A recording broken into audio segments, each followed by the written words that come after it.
All right, 8.3 is going to be pretty straightforward with what we'll do. So we're going to be solving rational equations. And if you remember, we said rational equations are a ratio of multiple or two polynomial equations. So we're going to look at two methods for solving these, and I'm going to show you when to use each method. So method one is a proportions um, method. So we're going to make everything a proportion, or I'm going to probably just show you when to use both, because I think it's a little bit harder to use proportions than actually just using method two when you need method two. But if you want to condense it into a proportion, you can do that. But I'm going to show you the setup for when we need to use method one. So a proportion is just when we have two fractions on each side of our equal sign, and those fractions are the only thing on each side of the equal sign. When we have that setup, we just cross multiply to solve it. So if you notice, we look at number one, on the left side of our equal sign, we just had 7 over x minus 6. We don't have multiple fractions being added or subtracted on the left side. And on the right side, we have just 4 over x. Like I said, we don't have multiple fractions being added or subtracted. We have x minus 6, but that's not under a separate fraction. So we only have one fraction on each side, so we can cross multiply and then solve from there, which we'll go through that problem. Now, the second method is using a least common denominator and multiplying that by each side, and then you'll see when we solve, when we do all of that and then simplify it, we'll get a equation that we can solve. And those problems are going to be set up a certain way. So if we go to number 7, look at number 7. We've got 4 over 3. That's one fraction on the left side. Then we've got 7 over n. That's two fractions on the left side. So instead of having just a single fraction on each side of the equal sign, now we've got 2. And the cool thing about using the second method on this is that if we can figure out what the least common denominator is, we can just multiply that by everything on top, and I'll show you when we get there. We'll make life pretty easy on ourselves, and it's pretty easy to do. So that is how to know when to use each method. So use method one, which is proportions, when you just have a single fraction on each side of the equal sign. Then use method two when you have multiple fractions on either side of your equal sign. So just like number 7, we had two fractions here, 4 over 3 and 7 over n. So we needed to use method 2 there. You could also go through a very long step of trying to make the left side all one fraction and then use proportions, but to me that's just harder. If you want to do that, then by all means do it. So let's look at some examples. So now we're going to look at just the first method. Or you could actually probably go through these and say, okay, which method should I use? So when we look at number 1, we have a single fraction on each side, so we can actually cross multiply here. So we're going to say 7 times x, that would just give us 7x. And then x minus 6 times 4, so that would give us 4 times x minus 6. So now we have set this up where we can just solve it. And to solve this, we would have to distribute 4 to x and 4 to negative 6. So we'd get 7x equal to 4x minus 24. And then we would subtract 4x on both sides and get 3x equal to negative 24. Then divide by 3. So we would get x is equal to negative 8 as possibly our answer. But if you notice, our notes tell us to always check your solutions, and it says in the directions, check your solutions. So that just means plug negative 8 back into this original problem for x and see if it works, which if we plug that in, let's see, I'll try to do it in my head, we'd get 7 over negative 8 minus 6, which would be what? Negative 14, so that'd be negative 2, or it'd actually be negative 1/2. and then 4 over negative 8 would be negative 1/2. So we're good to go on that. Here's how you write this answer. Since x is equal to negative 8, we write this as x is equal to the set of negative 8. So that's all we've got to do for proportions. I think those are pretty straightforward. Now, the only time that they'll get a little tricky is like in number 3. I'll look at this with you. It's kind of similar to what we did last with logarithms, where we had to like drop our log signs and solve. And I said the only time they're going to get difficult is on the solving portion, because sometimes they're just not so obvious. So when we look at number 3, if we were to take r over r minus 1 equal to 4 over r, and look at it, we have a fraction on each side, so this is a proportions problem. We can just cross multiply. So we'll take r minus, or r times r, which will give us r squared, equal to r minus 1 times 4.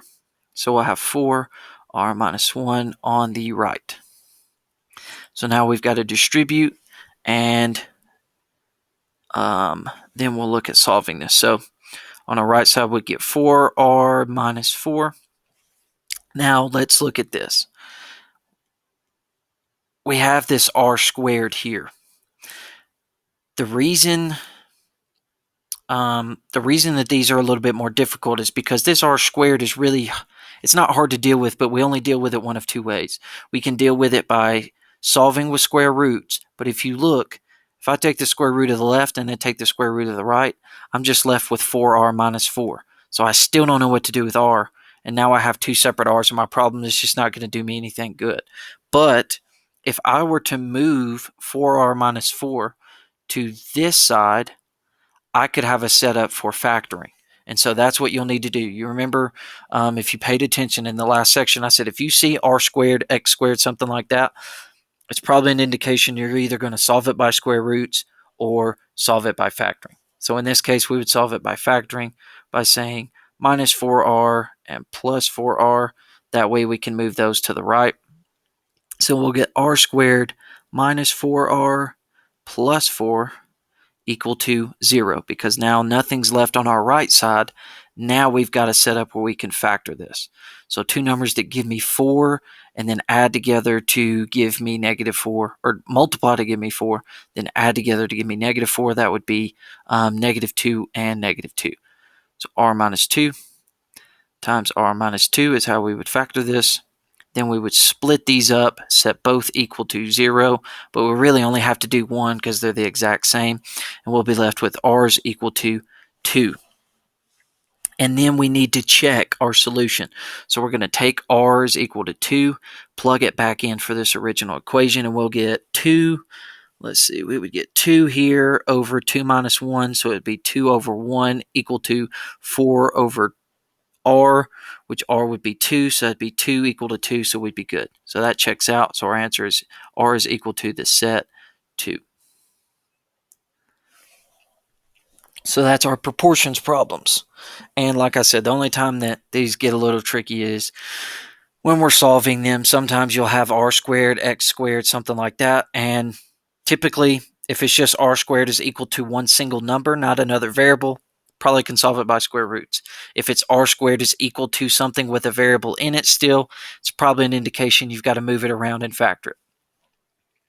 All right, so now let's look at method 2. So this is when we have a setup for using our least common denominator and figuring out what we've got. So now let's go back to number 7. We've got two fractions here on the left side. We've got 4 over 3 and 7 over n. So instead of trying to figure out what is the proportion here and trying to set this up, we could do something. We could use method 2, which is that something, and use a LCD, or least common denominator. So if we can figure out what's the least common denominator between 3, n, and 6, then we'll be good to go, because we'll just take whatever we don't have in each fraction of our denominator in each fraction and multiply by the top, and we'll be good to go. So if you look here, or not, actually, we don't even have to multiply what we don't have. We can just multiply it straight across by the least common denominator. So if we look at this, our denominators are 3, n, and 6. So the first thing we need to note is that we have a variable here n that's going to be in our least common denominator. But then when we look at 3 and 6, we don't really have to do anything between those to figure out what our least common denominator is, because 3 is a common denominator of 6. So all we've really got to do here is say that our common denominator here is just 6n.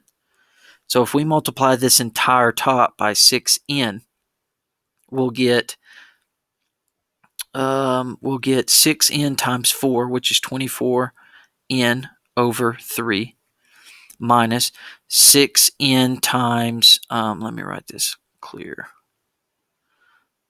I don't know why it wants to skip, but it is skipping. All right, 6n. There we go.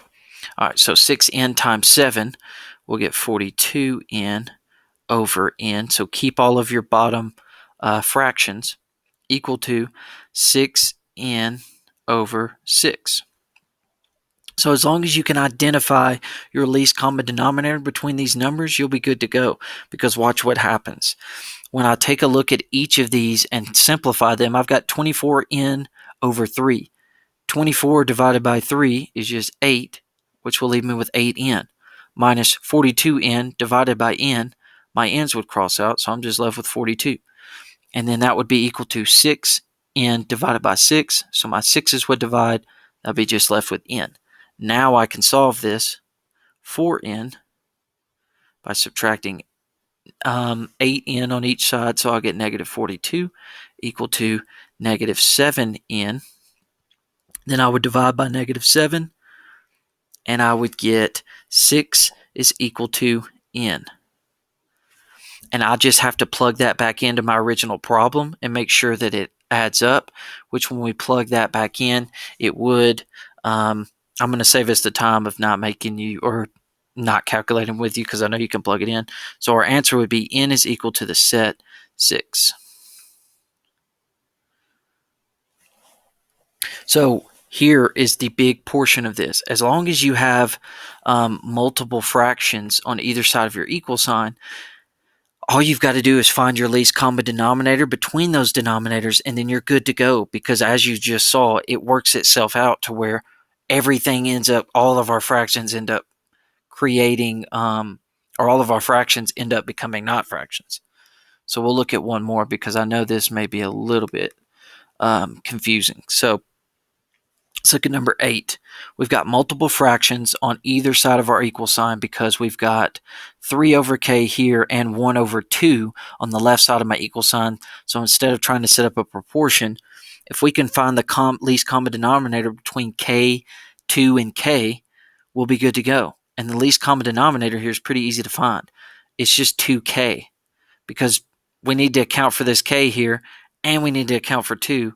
It's pretty easy. We don't have to account for like 2k squared, because we already have our other k here. All our least common denominator here would just be 2k. So these, don't overthink them. They're not too hard to find, just like in the first one. We didn't need to do anything with 3, anything special, because we already had 6 here. So our least common denominator here would just be 6n.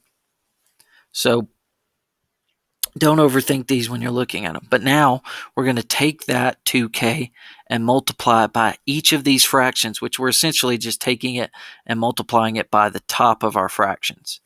So that's going to give us 2k times 3 will give us 6k over 6, or over k for our first fraction, minus 2k over 2 for our second fraction, because 2k times 1 is just 2k. And then for our last fraction, 12 over k, we would get 24k over k. Now watch all of these turn into, watch all of these fractions disappear, because 6k, if we look at this first one, 6k over k, our k's would just drop. So we would have 6 minus 2k over 2. Our 2's would drop, so that would be k. And it will be equal to 24k over k, which our k's would drop again. So we'd have 24. Now we just have to solve for k. So we'll get, let's see, we'll get negative k equal to 24 minus 6 would be 18. Then we would divide by negative 1 on each side, so we get k is equal to negative 18. And then all we would have to do is make sure we go back and plug in k is equal to negative 18 for this entire original problem, which I'll go ahead and tell you that works out. So k is going to be equal to the set negative 18. And these are a little bit more difficult, but like I said, don't overthink. I'm not going to give you any really hard denominators, least common denominators that you've got to find, because I want to keep it simple. But they're not too complicated to find your least common denominator. So don't overthink it. All you've got to do is account for everything you've got and find your least common denominator, and you're good to go. So those are the two methods. If you've got multiple fractions on either side of your equal sign, you're going to use the least common denominator method. If you just have a single fraction on each side of your equal sign, we're going to use our proportions method, which is the cross multiply. Then we'll solve.